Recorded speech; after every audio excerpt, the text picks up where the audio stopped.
আমার মা বলেছিল রূপু যে তুমি নাকি সব জানো, তুমি জেনে শুনেই রাজি হয়েছ। কি বলছো তুমি?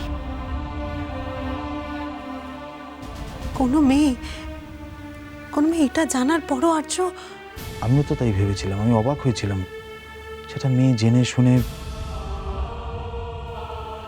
আসলে মা ভেবেছিলেন বাড়িতে বউ এলে বোধহয় সবকিছু ঠিকঠাক হয়ে যাবে, কিন্তু কিছুই ঠিক হলো না, তাই তো? আমাদের বিয়েটা দল মেনে নিতে পারেনি। ও আসলে বিশ্বাসই করতে পারেনি যে আমাদের মধ্যে কখনো কোনো সম্পর্ক হয়নি। আমি তো ফিরে এলাম, তারপরেও আমাদের সম্পর্কটা তখন থেকেই ভাঙছিল রূপু। আসলে একটা সম্পর্কে যদি অবিশ্বাস ঢুকে যায় না, তাহলে ওটা আর কিছুতেই ঠিক হয় না। আমি আমি অনেক চেষ্টা করেছিলাম, কিন্তু বছরখানেক আগে, মানে হ্যাঁ বছরখানেকই হবে, ও আমাকে একজনের সঙ্গে মিট করায় একদিন। কে সে? কাকে? আমাকে একদিন ডিনার করতে ডেকেছিল এক জায়গায়, তো আমি গেছি। আমি দেখি ওর সাথে ব্রিটিশ ছেলে।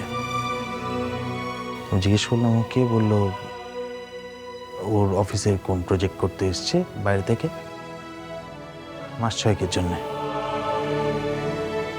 তারপরে খাওয়া দাওয়ার পরে আমাকে বললো যে ও ওই ছেলেটিকে, মানে আমি উইলিয়ামকে বিয়ে করেছি। আমি কি?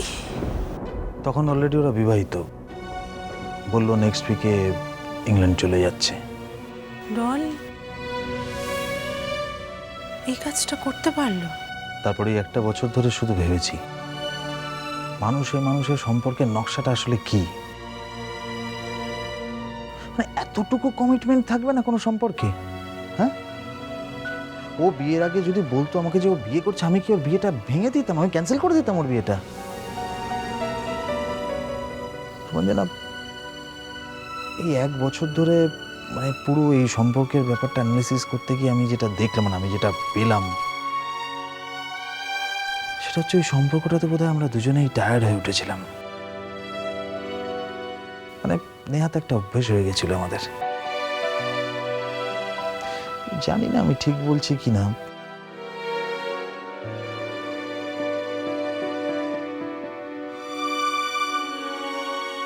আজও তো তুমি ডলকে ভালোবাসো আর্য, বাসো না?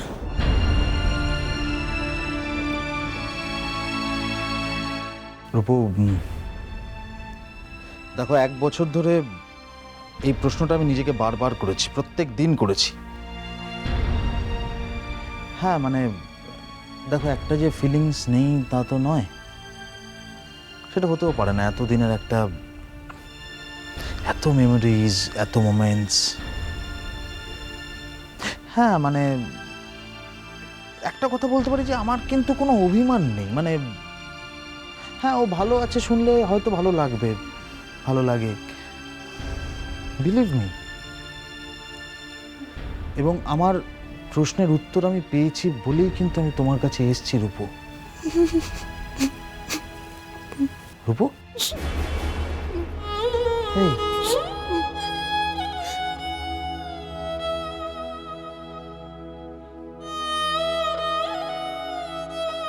কেঁদো না।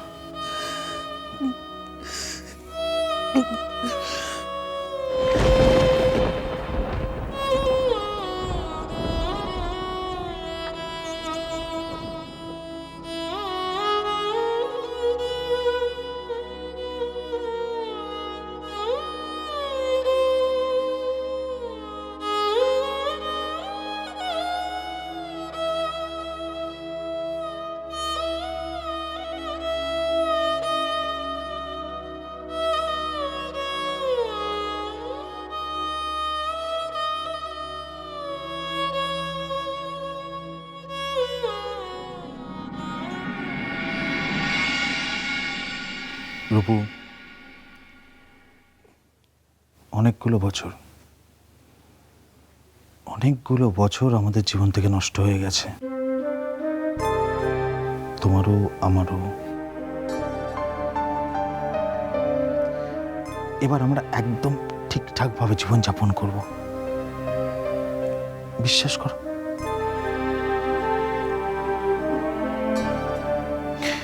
আমাদেরকে তাকাও। হে রূপু, এই তাকাও আমার দিকে।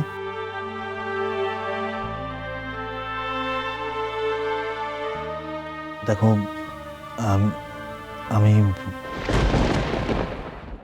দেখো, আমি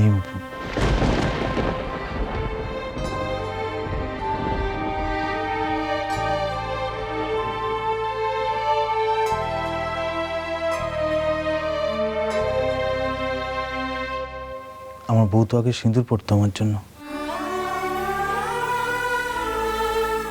দেখো, পড়তেই হবে এমন কোনো ট্যাবু আমার নেই, কিন্তু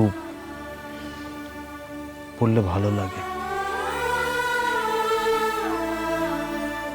কার জন্য পড়তাম বলো?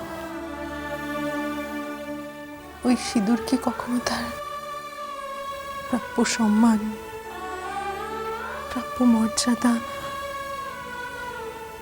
পেয়েছে আর্য?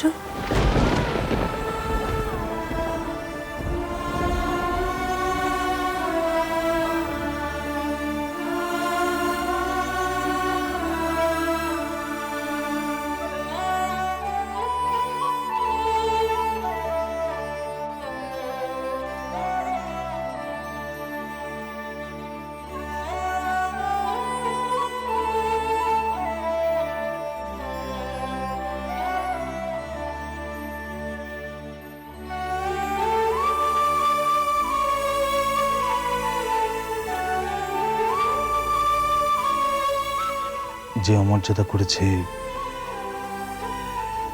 অসম্মান করেছে,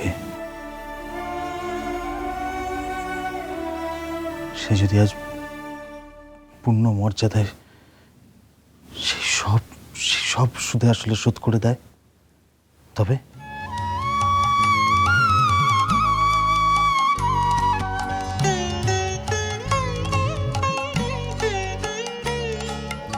ধরিয়া রাখিও সোহাগে আদরে আমার, মুখর পাখি তোমার প্রাসাদ প্রাঙ্গণে। মনে করে সখী বাঁধিয়া রাখিও আমার, হাতেরও রাখি তোমার কনক কঙ্কণে। ভালোবেসে সখী নিভৃতে যতনে আমার, নামটি লিখো তোমার মনের মন্দিরে। ভালোবেসে সখী নিভৃতে যতনে আমার, নামটি লিখো তোমার মনের মন্দিরে।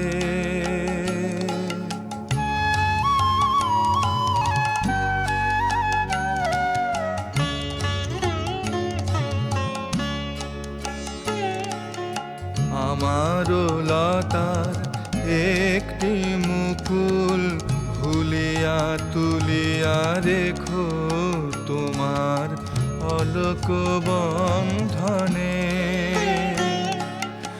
আমারও শরণ শুভ সিন্দুরে একটি বিন্দু একো তোমার ললাট চন্দনে।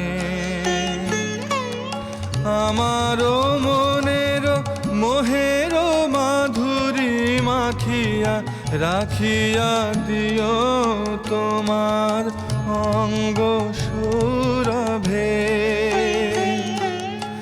আমারও আকুল জীবন মরণ টুটিয়া লুটিয়া নিও তোমার অতুল গৌরবে। ভালোবেসে সখী নিভৃতে নিভৃতে যতনে আমার নামটি লিখো তোমার মনের মন্দিরে। ভালোবেসে সখী নিভৃতে যতনে আমার নামটি লিখো তোমার মনের মন্দিরে।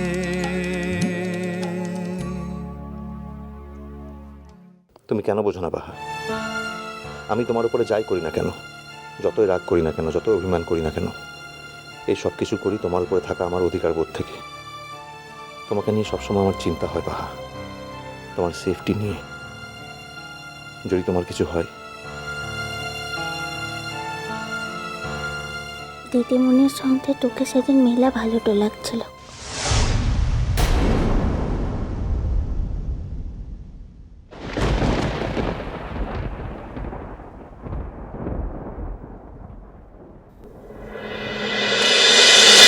মিষ্টি কুটু মিষ্টি কুটু মিষ্টি কুটু